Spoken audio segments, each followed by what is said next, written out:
Meu nome é Gustavo Cisneiros, olha aqui. Muitos já me conhecem, outros não. Sou professor de Direito do Trabalho, professor de Direito Processual do Trabalho, aqui no Espaço Jurídico, e também sou juiz do trabalho, atuando atualmente em Carpina, cidade que fica a 50 quilômetros do Recife, aqui em Pernambuco. Bom, estou há mais de 12 anos na preparação árdua, responsável dos bacharéis para exames de ordem. Já preparei bacharéis na época da VUNESP. Aliás, já preparei bacharéis na época que a própria OAB elaborava as peças, as questões, que por sinal, cá entre nós, dá saudade. Porque quando a OAB elaborava, quando os profissionais da OAB, os advogados, os conselheiros elaboravam o exame de ordem, ele tinha uma qualidade notoriamente melhor. Preparei também bacharel já na época da VUNESP, época ainda onde o exame de ordem não era unificado. Preparei bacharéis na época do SESP-UNB e estou agora na luta, ainda na luta, na preparação dos bacharéis na era FGV. Estou aqui para comentar a peça aplicada no último domingo, dia 1º de junho, no 13º exame de ordem. Nada contra o enunciado da questão, uma questão bem elaborada, simples, baseada na citação de um ex-sócio de uma empresa que tinha se retirado da sociedade há mais de 2 anos, especificamente há 2 anos e 8 meses, salvo engano. Ele recebeu a visita do oficial de justiça, da Justiça do Trabalho, mediante o cumprimento de um mandado de citação e penhora.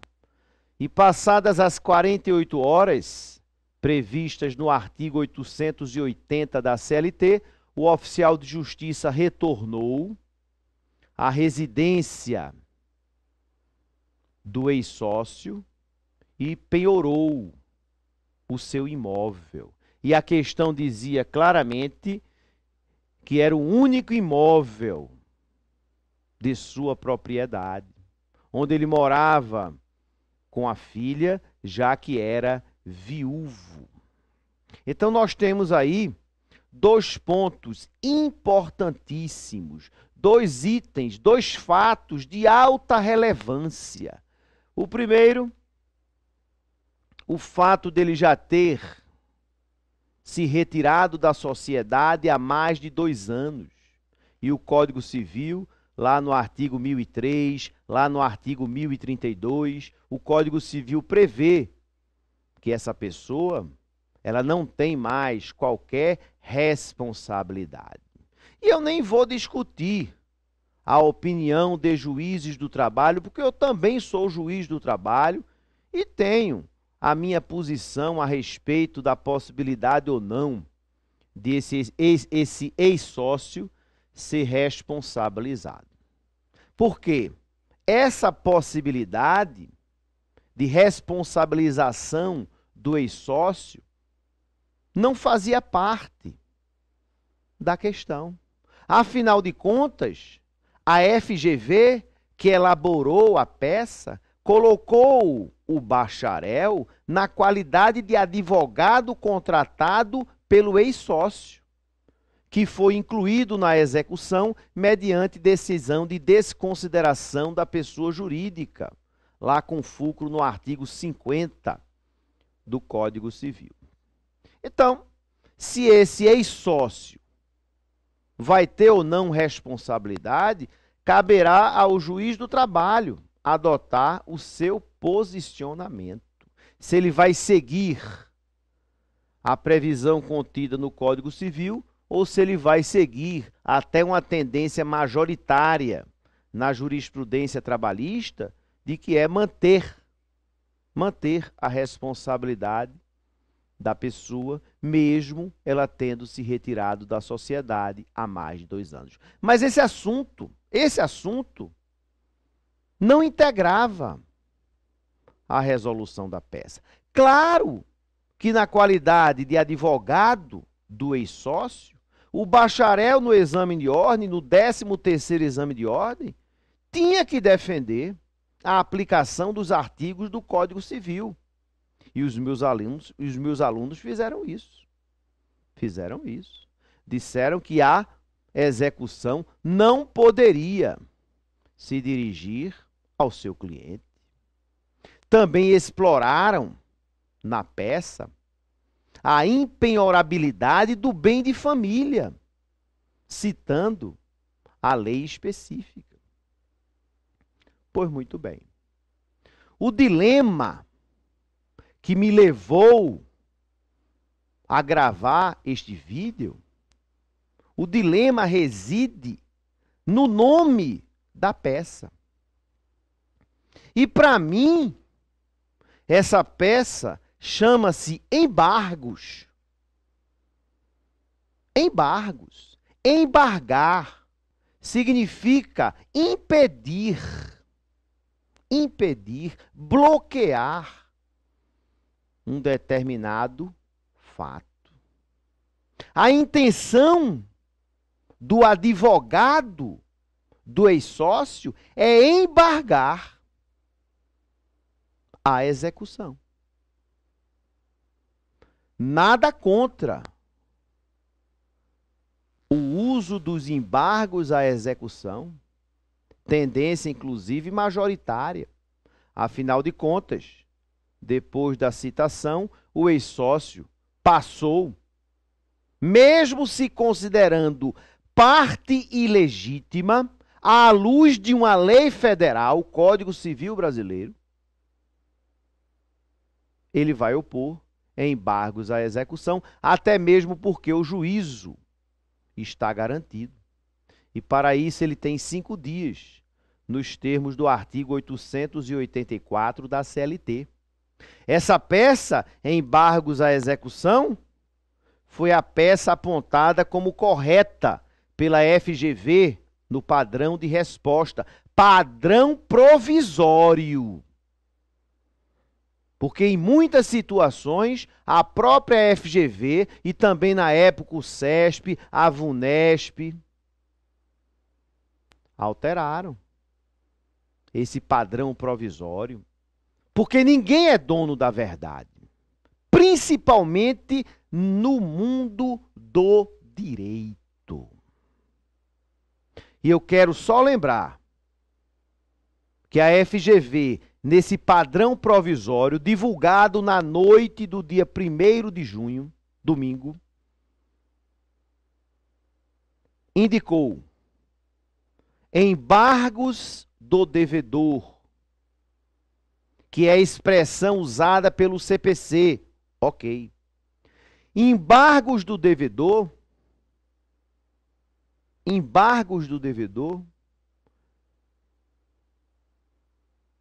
guarda sinonímia, essa expressão, embargos do devedor, ela guarda sinonímia com embargos à execução. O padrão também prestigiou. Mas esqueceu do parágrafo 3º do artigo 884 da CLT. Eu vou repetir, para se algum componente da banca da FGV estiver assistindo a este vídeo, eu vou lembrar que o parágrafo 3º do artigo 884 da CLT também chama embargos à execução de embargos à penhora. Então, alguns alunos elaboraram embargos à penhora.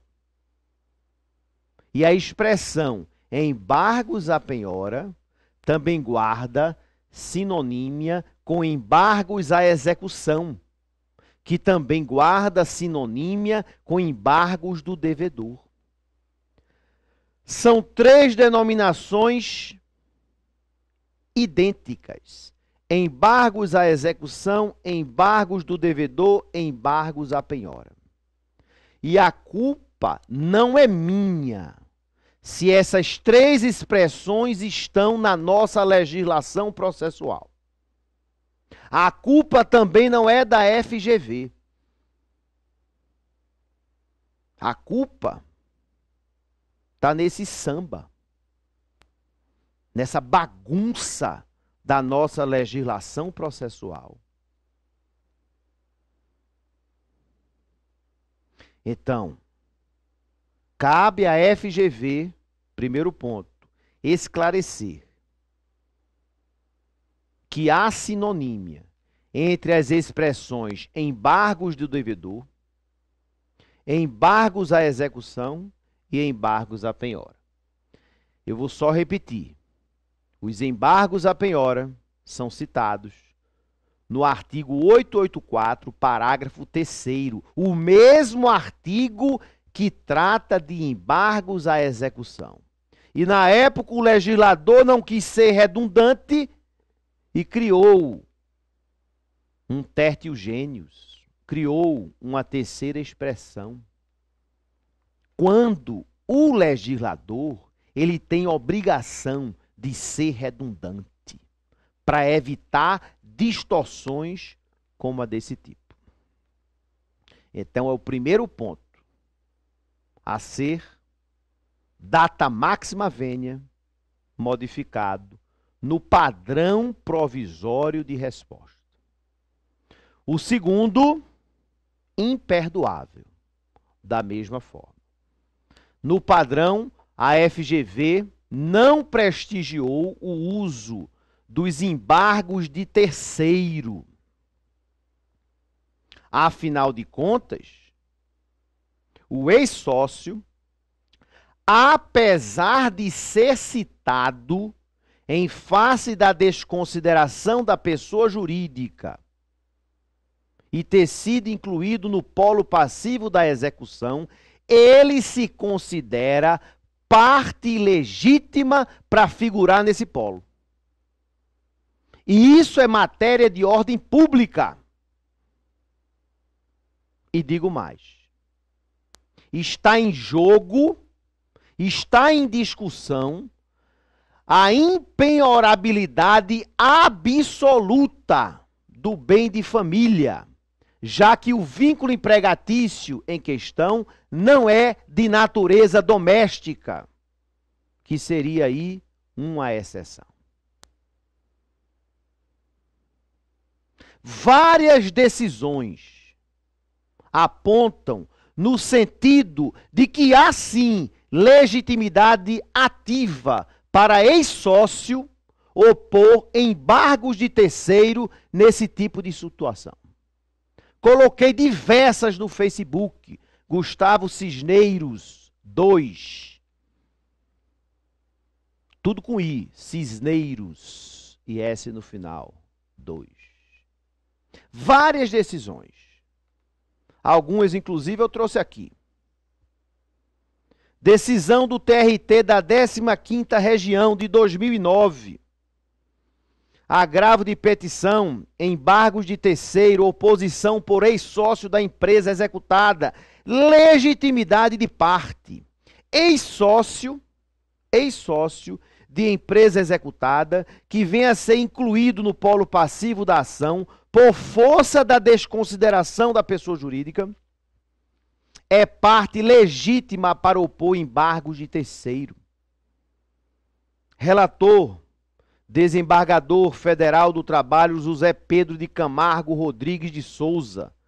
Decisão publicada em 17 de julho de 2009. Agravo de petição 44804, São Paulo, /2009. Ninguém é dono da verdade. Na qualidade de magistrado trabalhista, já recebi sim e vou continuar recebendo embargos de terceiro de ex-sócio. Porque, para mim, pouco importa o epíteto, a execução ou terceiro. Estando no prazo de 5 dias, eu aplico o princípio da fungibilidade, que prestigia o princípio da ampla defesa, que prestigia a equidade, que prestigia o bom senso. E o bom senso é questão de caráter. O bom senso, ele deve prevalecer para todos os atos humanos e não só jurídicos. Segunda decisão. Tem várias, eu trouxe algumas. Primeira região. Rio de Janeiro. Relatora, desembargadora federal do trabalho Maria Aparecida Coutinho Magalhães. Julgamento de outubro de 2012. Embargos de terceiro. Legitimidade do sócio. A declaração de ilegitimidade do sócio para fins de ajuizamento de embargo de terceiro ofende o princípio da ampla defesa. Artigo 5º da Constituição ofende a Constituição Federal. Ofende a razoabilidade. Só um juiz muito cruel, incapaz de se colocar na posição da parte, rejeitaria embargos de terceiro. Preso a filigranas processuais. No século XXI, nós ainda presos a essa burocracia processual. De deixar um bem de família ser penhorado por uso de um epíteto diferente na denominação da peça. Eu morro defendendo a justiça e não as cruéis, as iníquas filigranas processuais. E eu quero lembrar, só para terminar,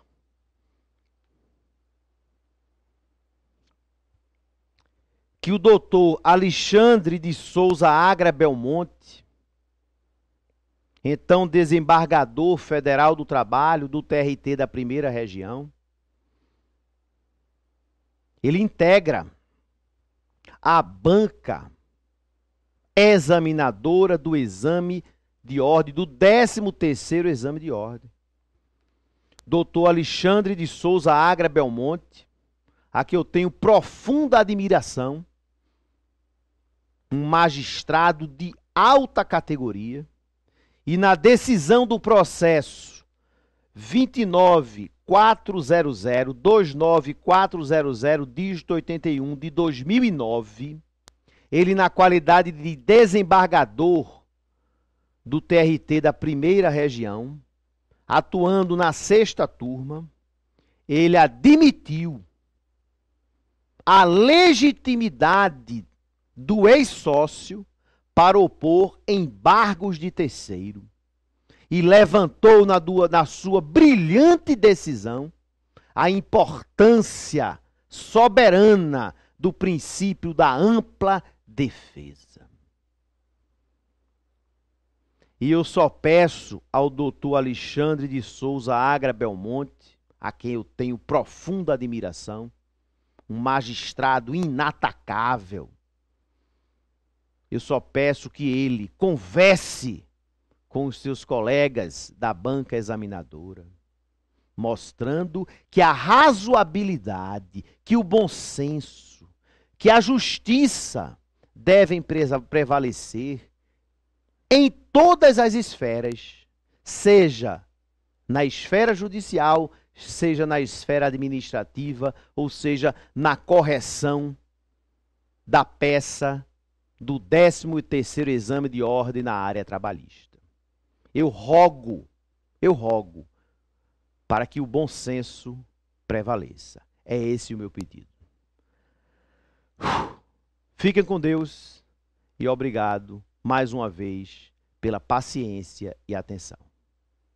A luta apenas começou, mas a vitória está próxima. Até lá.